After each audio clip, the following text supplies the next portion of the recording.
Hi, I'm Arya. Welcome to Seattle Walla. Today we are with Chinmay Nagarkar, who is running for Issaquah School Board Director Position 2. Can you please introduce yourself and tell us about your race? Yeah, my name is Chinmay Nagarkar. I tell people to remember my name as Chin and the month of May if they're not familiar with Indian names. As you know, Arya, you were little when we came over here to Newcastle. In 2013, we moved here. Before that, we used to live in Bellevue. And I came into the United States in 2000 to study for master's degree in electrical engineering from Stanford. And so we've been here for about 12, 13 years, and you've gone through the whole school system from Newcastle to Maywood and then Liberty High School, and graduated 2 years ago, right?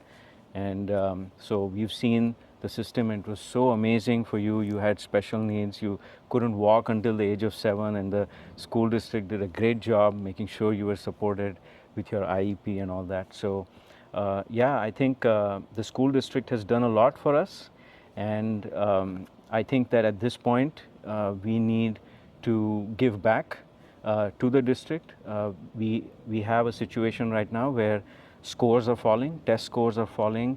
We are not investing enough in vocational programs and CTE for the new economy that is coming up now.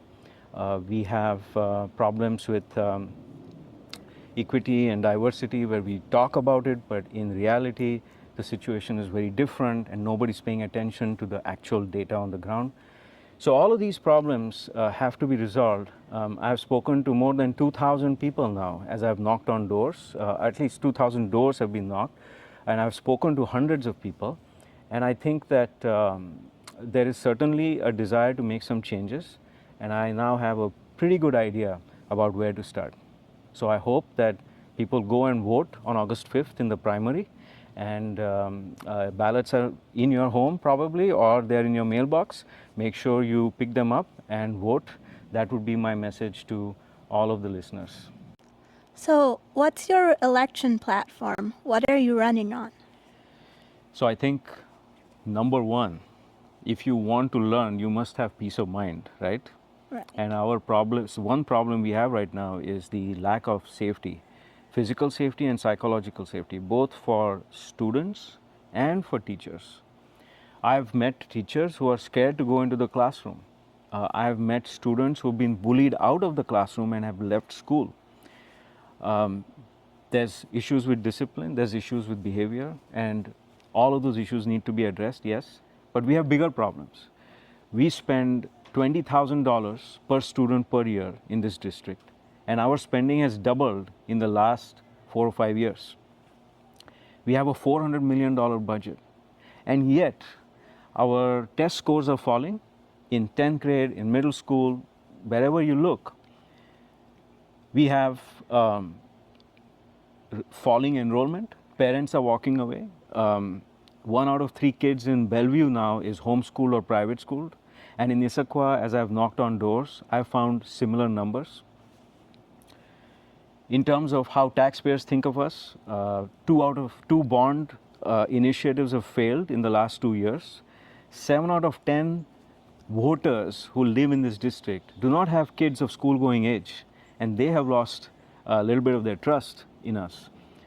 So for all these reasons, and of course, for reasons that have to do with how the students are feeling in the school too, we need to make some changes. So my platform is safety, academic excellence, and increased spending on vocational programs for those who do not want to go to college and don't need those scores. And then number 3 is making sure we have fiscal prudence so that we regain the trust of our voters. And above and below all of this, there's a fundamental piece that is missing. All of the things I've said today so far are obvious, and people will say, well, obviously we should do those things. But there's a very important thing, a reason why things have gotten worse in the last 4 or 5 years since COVID. Here it is. The school board has one job. It is to hire the superintendent of the schools and to set goals for the school district and for the superintendent. In the last few years, We have stopped setting objective goals for the superintendent. We have only set mostly subjective goals. So we say things like the superintendent shall strive to do the best in this and this and that, but there is no numerical measurement. So for example, if our scores have fallen 10 to 15% in math, science, and English language, and our attendance is down as much as 18% in some schools like Issaquah High School, there should be a metric that says bring these numbers back to where they belong or improve them every year. But we don't have those goals. Do you know that 40% of students in Issaquah High School say when they exit the school that they do not feel comfortable speaking up in the classroom? And I've spoken to teachers and they say the real number is much higher because students don't want to say bad things about the school that they just left. But this is a scary number and we need to bring it down. Is there a goal to bring it down? No, there is no goal to bring it down.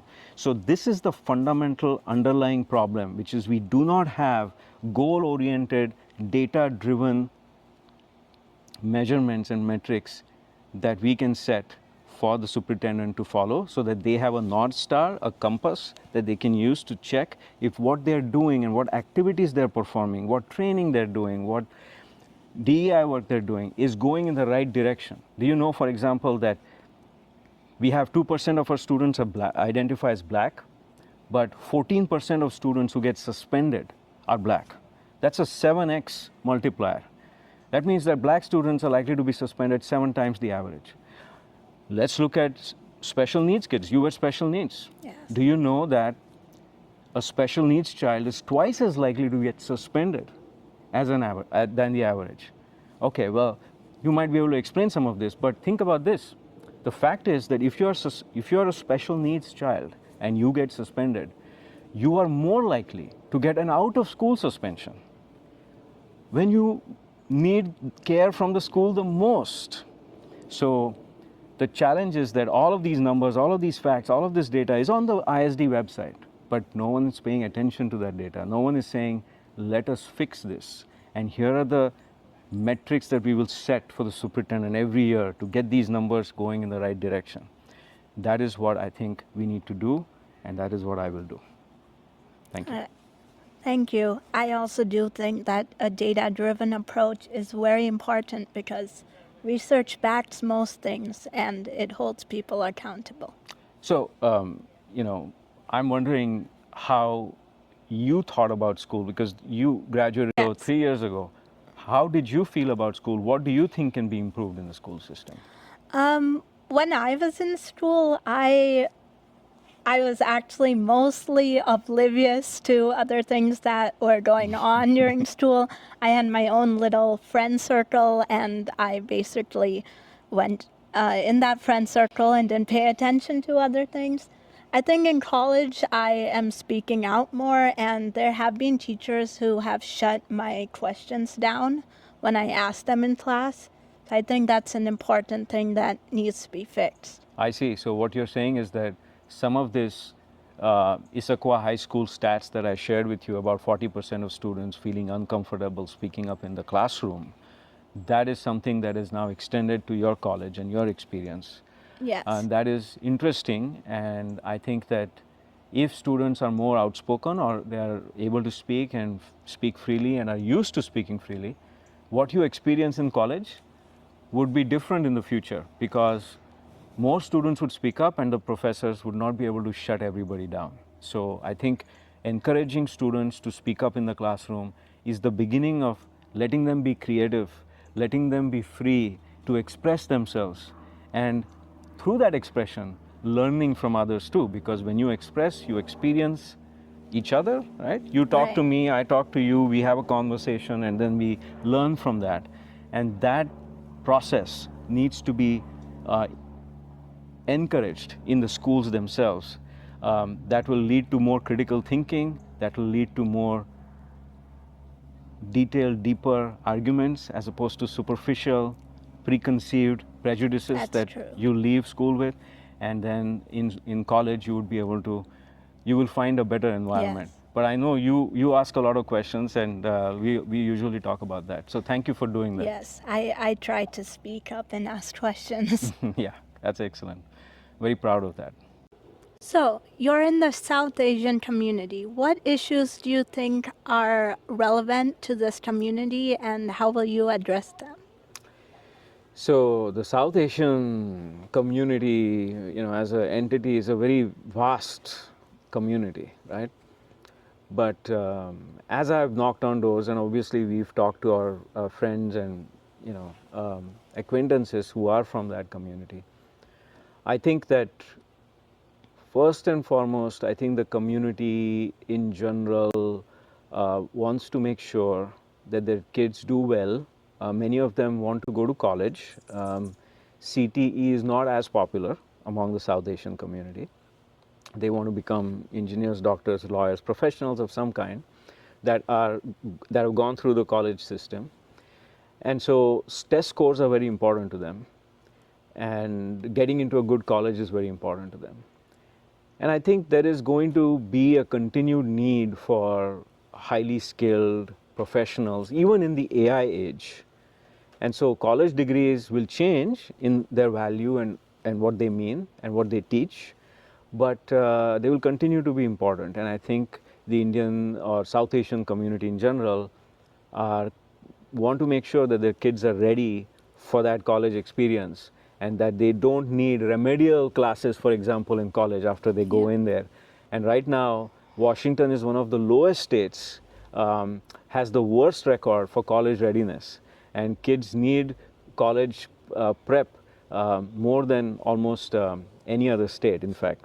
And these numbers can be found on my website if you go look at the FAQ. So I think those kinds of concerns are certainly a problem, and a lot of Indian or South Asian parents in general send their kids to extra coaching and extra activities. But I think that takes a toll on everyone, and they would like to see better school system to address some of those gaps. Second, bullying is a big problem. I spoke to for example, I met this lady from the Sikh community. As you know, Sikh Dharma is one of the traditions that come from the Indic space. And so she was telling me that her son was bullied so badly and even accosted outside school, and was physically bullied and bullied in other ways in the school as well, in terms of psychological sort of safety, etc., that she had to take him out of school. And this is not something that is unusual. I have seen it myself. For example, Arand has been bullied, you have been bullied on occasion, and so these things can sometimes become serious. And when they do, the South Asian community, like every other community, is concerned about that. This is a universal problem. And so that's number two, I would say. Or maybe that's number one even.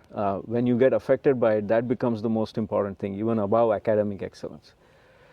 And then the third thing I have heard from many of the people I've met is that they are concerned about how money is being spent in the district. They know that a lot of money is being spent. $20,000 per student per year is more than UW in state tuition. And it's one of the top spending in the United States among all the states and all the school districts. So they know a lot of money is being spent, and they don't like that their property taxes or their money is being wasted, especially given all the other issues that I mentioned. The results are not present. I think if the results were restored and we got back to standard, I think people are more willing to spend money to pay property taxes, to pay levies, to vote for bonds, when they know that the money is being used wisely, effectively, and they can see the results. So I think all of them want to see the results, but in the Indian and South Asian community in particular wants to make sure that their kids are not bullied and academic excellence is maintained. So, what's your message to anyone listening to this? Here's my message. I know that a lot of the people who are listening may be able to vote, may not be able to vote, but the ones that can vote, I know a lot of them don't vote, especially in the primaries, because they don't know the importance of the primary perhaps, or it's not always clear that it's important. This is a true fact. But I think in this particular case it's really important because we have 4 candidates, and I'm one of them, and it's really important that I get the support that is required to get to the general election. But let me dive a little bit deeper into this and why it's important to vote at all. And here's the reason. We all live in a republic. This is the United States of America, right? And so the power of government is self-government. That is how we define government. It's not government by someone else on us. It is us governing ourselves. That is the principle of self-governance. It is enshrined in the Constitution, in the preamble itself. And so we need to understand that we have a responsibility to govern not only ourselves and our families and our close members or community members, but also the school district or the city or the state or the nation. And in order to govern it, we must exercise our will. We must tell the whole what we want, and that is done through the vote. That is the most crucial way to exercise your will as a voter and fulfill your responsibilities towards the constitutional duty of self-government. And so that is why I think that everybody, from young to old, not just South Asian, not just the people listening to this, but all people in this republic must vote. And if you can't vote because you're a green card holder, go on votechinmay.org. And by the way, everybody should go here and donate or volunteer or send me a message saying thank you for running, or hey, you should change this or change that, or what about this? Ask me questions, engage. That is how you can become part of this community, this nation, even if you can't vote yet. And if you're a H1B, you cannot vote and you cannot donate, but you can still send me your feedback. Your kids are still in the school district. You care about the schools because you care about your children. And so give me your feedback. Tell me what you think. Tell me what's wrong. Tell me what could be better. Tell me what's good, so that we can preserve that too. And so therefore, that is my message to all of the viewers, whether they're immigrants, whether they're citizens, whether they're naturalized, whether they're born here. I'm so thankful that I'm a citizen of this country and I can participate. But the role of all the listeners is no less important. What have you seen in other school districts that you can apply here? Oh, wow. Yeah. So I haven't gone around and done all the research on other school districts. Understanding this district with its 70,000 voters and 400 million budget is a hard enough problem for one person to do in their spare time. But I can certainly see what's in the news or what's going on in general, and I've done some research about what's happening at the state level to get a overarching umbrella view of the situation. Bellevue School District has seen dropping enrollment, and they are now $20 million, I think, in the red, and they have had to ask the state to intervene in their financial management because it is an admission that they were unable to manage their finances. So I think that is a lesson for the Issaquah School District, because we are potentially headed in the same direction. Bellevue has always been sort of a little bit older brother in the hierarchy with Issaquah, very close behind. But I think in this respect, we do not want to follow our older brother, right? and we don't want to have the same problems with our financial situation. So there are issues right now in the district, such as the new high school or other cuts that might come at the state level or at the federal level, or a change in property values might affect property taxes that are collected, and therefore the school may get more or less. I'm not sure about all those projections and analysis. I haven't done it, but it definitely seems quite concerning, and we are in danger of some kind of a financial problem, a serious financial problem in the next few years. And I think that is something we should learn from other districts who've gone through those problems, including, I think, at one point, Tahoma had similar problems with enrollment. We need to be adaptive and learn from these other districts and figure out how to deal with overcrowding on one hand in high schools and dropping enrollment in middle school and elementary school, and figure out how to fix that, say with a junior high model or leasing or temporary construction or building a new high school. But I think all those options should be on the table to avoid this kind of a financial disaster in the future. Second, I think there's a lot going on at the state level. I heard that the Washington AI Advisory Board has recommended that schools look into using AI to reduce workload. And I think one of the early implementations or early applications of this might be in the administrative side, less so on the teaching side, because the teaching side is more of a human connection with students. You cannot replace that with AI, but you can certainly replace a lot of the repetitive red tape like tasks that are done at the administrative level or at the bureaucratic level. We spend $50 million on district administration out of the $400 million budget. By the way, we spend only 3% of the budget on CTE, 13% on district administration. So we could use some of those AI tools or methodologies that are being discussed at the state level and adopt them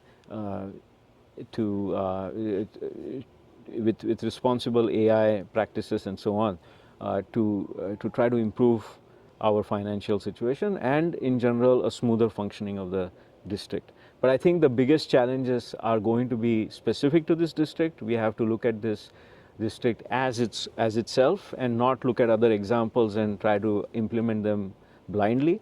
We have to look at the specific circumstances, even down to the school. And like I said about self-government, that applies to schools too. We need to give enough flexibility to these schools to set their own procedures and standards so that they can be better, more responsive to the local community.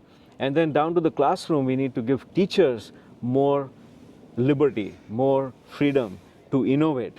Yes, there should be checks and balances, but we don't need to spend $50 million for checks and balances.